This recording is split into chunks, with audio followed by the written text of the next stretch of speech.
Buenas tardes. En el siguiente video tutorial vamos a hablar de la distribución de energía para el arranque del ordenador o CPU. En este caso podemos apreciar en la imagen lo que es una fuente de poder, lo que son los componentes disco duro, lectora, la placa madre y los niveles de energía del arranque que va conectado a la placa madre. En este caso, esto de acá se define del siguiente modo. Por ejemplo, este conector, donde podemos apreciar lo que son los voltajes, de 3.3 voltaje, 3.3 voltaje, del CON de 5 de voltaje. En este caso son los conectores que van conectados a la placa madre o mainboard. En este caso va conectado en la fuente, en el power de poder, ¿no? O conectores de 24 pines para el arranque del ordenador. De ahí tenemos lo que es el conector auxiliar, que también sirve para el arranque del ordenador.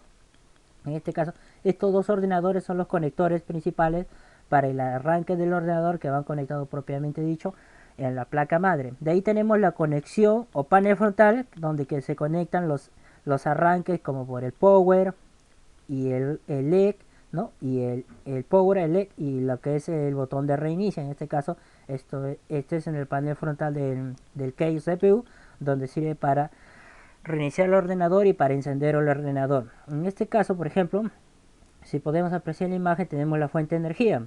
La fuente de energía va conectada a la toma de corrientes, ¿no? Donde la toma de corrientes bota una energía de 220 voltios de 60 de frecuencia, que va alimentado a la fuente de poder, donde esto propiamente dicho va conectado con el conector ATX, donde la energía que llega para el correcto funcionamiento o encendido de la placa madre o CPU son los voltajes que podemos apreciar, apreciamos en esta figura, ¿no? En la entrada de 3.3 voltios, 3.3 voltios, de 5 voltios para la entrada de datos USB, 12 voltios para arranque, ¿no? En este caso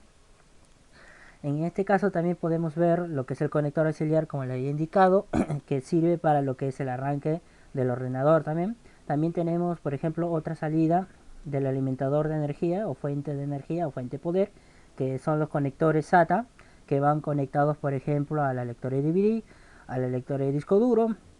Y ahí tenemos los conectores SATA, que también pueden ir conectados a lo que es un ventilador para lo que es el enfriamiento del ordenador o alimentación adicional, ¿no? En este caso son alimentadores adicionales que pueden ser anexados con alimentador de energía o cooler, disipadores para que la placa madre o disipador tenga un enfriamiento. Por ejemplo, también se puede apreciar en la figura que va conectado al procesador, ¿no? Que con un cooler de enfriamiento en la placa madre.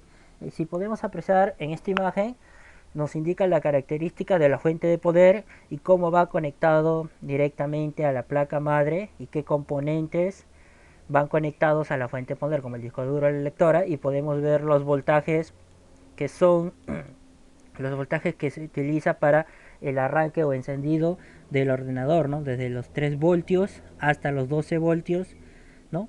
De arranque que se necesita para hacer funcionar el ordenador. Bueno, fue todo por hoy en este video tutorial. Muchas gracias por su atención. Será hasta un próximo video. Bye.